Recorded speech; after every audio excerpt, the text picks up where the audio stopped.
Japan एक ऐसा देश जिसे आने वाली दुनिया का उगता सूरज माना जाता है। इस बात में तो कोई दो राय नहीं कि टेक्नोलॉजी के मामले में जापान को कोई टक्कर नहीं दे सकता। पर इन सब के अलावा जापान को एक गायन शौचालय का भी देश कहा जाता है, या फिर एक ऐसा देश जहां की ट्रैफिक लाइट्स ब्लू कलर की होती हैं, और भी बहुत सारी चीजें जो इस देश को दुनिया से बिल्कुल अलग बनाती हैं। तो चलिए खुलकर जानते हैं इस देश के बारे में। Number 1, square watermelons.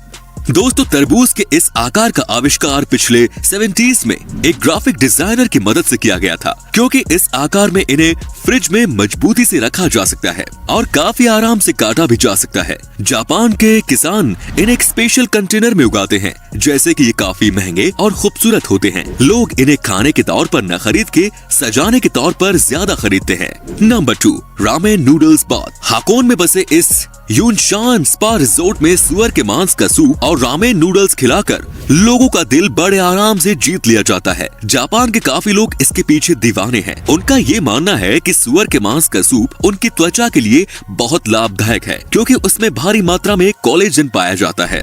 Number 3, bizarre flavour of KitKat. Chilli paper, wasabi, sweet potato, grill corn, soybean, salt watermelon, mango, green tea, ये सब बस कुछ किटकैट के छाटे गए फ्लेवर्स हैं जो जापान के लोग खाते हैं। इनमें से आप कौन सा खाना पसंद करेंगे, कमेंट्स में जरूर बताएं। Number 4, fake food.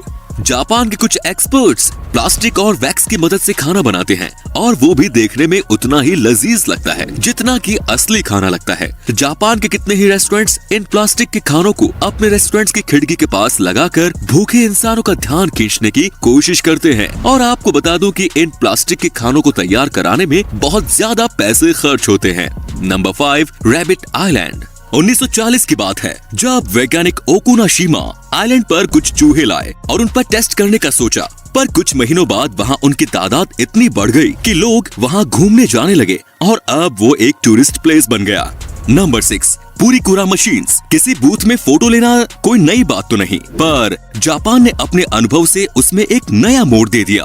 उनके फोटो बूथ को पुरीकुरा नाम से जाना जाता है, जो आपको वही उसी वक्त उन फोटोज को एडिट करने की अनुमति भी देता है, और आप उससे अपने फोटो में स्टिकर्स ऐड कर सकते हैं, कुछ लिख सकते हैं, और इन सब के बाद बड़े आसानी से उन फोटोज को अपने सेल फोन में भेज सकते हैं। Number 7, people pushers. Metro station हो या ट्रेन स्टेशन, जापान में काम के घंटों में वहाँ आपकी सोच से भी ज्यादा भीड़ रहती है, और इसी सब के चलते स्टेशन स्टाफ और पार्ट टाइम मेंबर को ये ड्यूटी रोज निभानी होती है कि ट्रेन में जितने पैसेंजर्स हो सके उतने भर सके, जब तक कि दरवाजे बंद न हो सके। Number 8, umbrella parking lot. आम देशों में हम किसी बिल्डिंग में जाने से पहले अपनी कार या बाइक को पार्क करके अंदर चले जाते हैं, पर जापान में अगर आपको किसी बिल्डिंग में जाना हो तो कार्स और बाइक्स को पार्क करने के साथ साथ अम्ब्रेला भी पार्क करना पड़ता है, और आपका अम्ब्रेला वहाँ से कोई नहीं ले जा सकता। अम्ब्रेला पार्क करने के पीछे मकसद ये है कि आप बिल्डिंग को पानी करने से बचा सकते हैं अगर आपका अम्ब्रेला पानी से तर हो।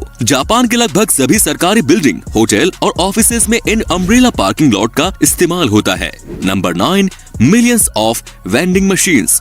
दुनिया के कई देशों में वेंडिंग मशीन नाम की कोई चीज ही नहीं है, वहीं पूरे जापान में 5 मिलियन से भी ज्यादा वेंडिंग मशीन्स का इस्तेमाल होता है। जापान के लोगों का देर रात तक काम करना बिल्कुल आम बात है, और इसीलिए उनके स्नैक्स और सोडा के लिए ही इन वेंडिंग मशीन्स का इस्तेमाल ज्यादा होता है। पर वैसे आप इन वेंडिंग मशीन से कुछ भी खरीद सकते हैं, महली से लेकर अंडरवियर भी, कुछ भी।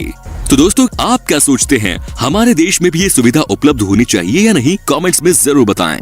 Number 10, train delays make headlines. समय की पाबंदी और अनुशासन का जापान में बड़ा महत्व है, और ट्रेन स्टेशन इस चीज से बचने के लिए कुछ भी कर सकते हैं। दोस्तों, अगर ट्रेन 5 मिनट भी लेट हो जाए तो रेलवे कंपनी को एक उनके वर्कर्स और पैसेंजर्स के लिए डिले सर्टिफिकेट देना पड़ता है, जिन्होंने उनकी वजह से शायद कोई इम्पोर्टेंट मीटिंग मिस कर दी हो। और अगर ट्रेन किसी वजह से 1 घंटे से ज्यादा लेट हो जाए तो रेलवे कंपनी को न्यूज़पेपर में एक माफीनामा देना पड़ता है। Number 11, silent karaoke.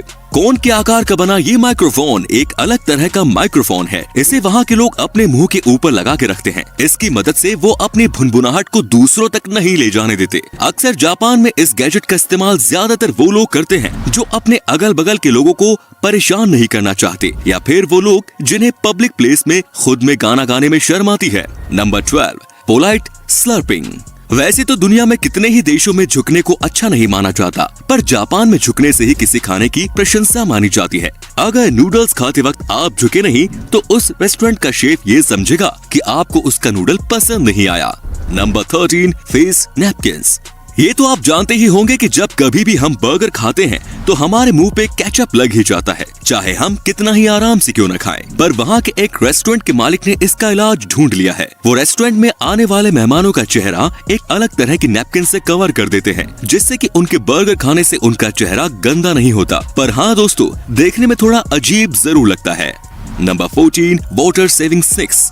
जापान में इन बेसिन्स को बिल्कुल टॉयलेट्स के बगल में लगाया जाता है, और ऐसा इसलिए क्योंकि टॉयलेट के तुरंत बाद पहले आप अपने हाथ धो लें और फिर वही पानी आप फ्लश के लिए इस्तेमाल कर सकें। तो इसी तरीके से आप एक ही पानी से 2 काम कर सकते हैं। नंबर 15, स्ट्रेंज मायो। दोस्तों, जापान में मेयो की कोई खास रेसिपी नहीं है। वहाँ पे लोग इसका इस्तेमाल सैंडविच, सलाद या मीट पे नहीं करते, बल्कि वो इसका इस्तेमाल आइसक्रीम्स और पेन केक्स के ऊपर करते हैं। अजीब है पर सच है दोस्तों। Number 16, naps at work. Japan में अगर किसी इंसान को झपकी लेते हुए पाया गया तो उसको मेहनत से काम करने की निशानी माना जाता है, और इसीलिए वहाँ झपकी लेने को बिल्कुल गलत नहीं माना जाता। पर अगर हमारे देश में ऐसा कर दिया जाए तो उसे तो काम से निकाल देंगे, है कि नहीं दोस्तों। Number 17, world's shortest escalator. Kawasaki शहर के मोर्स डिपार्टमेंट स्टोर में आपको दुनिया का सबसे छोटा एस्केलेटर देखने को मिल जाएगा। इस एस्केलेटर में बस 5 सीढ़ियां हैं और सिर्फ 33 इंच लंबी। ये तो है जापान के लोग टेक्नोलॉजी का भरपूर इस्तेमाल करते हैं। Number 18, doll village. जापान के इस गांव नगरो की आबादी 300 लोगों की हुआ करती थी, पर इस गांव में अब 40 के आसपास ही लोग रहते हैं। एक लोकल आर्टिस्ट सुकीमी आयनो ने इंसानों के आकार की गुड़िया बनाई, जिनमें से कई सारे वहाँ के लोगों की तरह लगती थी, और उन्हें वहाँ ऐसे रखा जाता था जैसे वो कोई काम कर रहे हो, जैसे कि उन्हें गांव के स्कूल में किसी क्लासरूम में बैठा दिया जाता है, जो कि शायद अब कुछ दिनों पहले बंद कर दिया गया है। Number 19, number force. दोस्तों, जापान के कल्चर में ये बहुत आम है कि वहाँ के लोग 4 नंबर से बहुत बचते हैं, क्योंकि वो लोग इसे बहुत अशुभ समझते हैं, और इसीलिए जापान की बिल्डिंग्स 4 फ्लोर की नहीं होती, और वहाँ की दुकानों पर चम्मच के सेट भी नहीं बिकते। उन्हें 4 नंबर से इतनी नफरत है कि वो घर में 4 मेहमानों को भी नहीं आने देते। वो उसे कोई अशुभ काम की निशानी मानते हैं। Number 20, blue traffic light. Japan के सड़कों पर हरे कलर की लाइट की जगह नीले रंग की लाइट का इस्तेमाल होता है, और इसके पीछे का राज इनके नाम में ही छुपा है। इतिहास में ग्रीन और ब्लू को एक ही नाम ब्लू से जाना जाता था। जब जापान में पहली बार ट्रैफिक लाइट्स का इस्तेमाल किया गया था तो वो हरे कलर के ही लाइट्स का इस्तेमाल करते थे, पर जब उन्होंने सच जाना तो उन्होंने ग्रीन की जगह नीली लाइट्स का इस्तेमाल करने का इरादा बना लिया।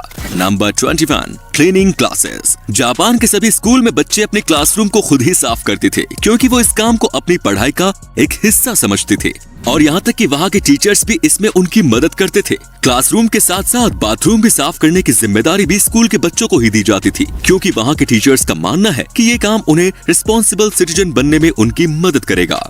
Number 22, footpath train. सुडोई टूरिस्ट ट्रेन जापान की एक ऐसी ट्रेन है जिसमें ऐसा नजारा देखने को मिलता है जो आप सोच भी नहीं सकते। इस ट्रेन में फुटपाथ की सुविधा भी पाई जाती है। खुशबूदार सरों के पेड़ की मदद से बनाए गए, और इसमें हल्के गर्म पानी का इस्तेमाल किया जाता है, जो कि पैसेंजर्स को काफी आराम देता है।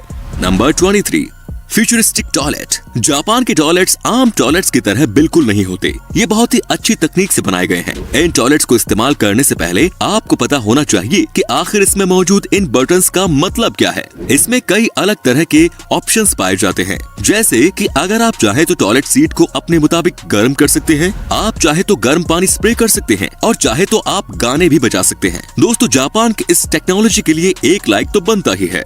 Number 24, crazy flavour ice cream. Japan के लोग खाने के अजीब अजीब जोड़े बनाते हैं और उसे बड़े चाव से खाते हैं। उसी में से एक है ये आइसक्रीम फ्लेवर। आइसक्रीम फ्लेवर के नाम पर जापान के लोग घोड़े का मांस, कैक्टस, चारकोल, लहसुन का इस्तेमाल करते हैं, और ये सब इनके लिए कोई हैरत की बात नहीं।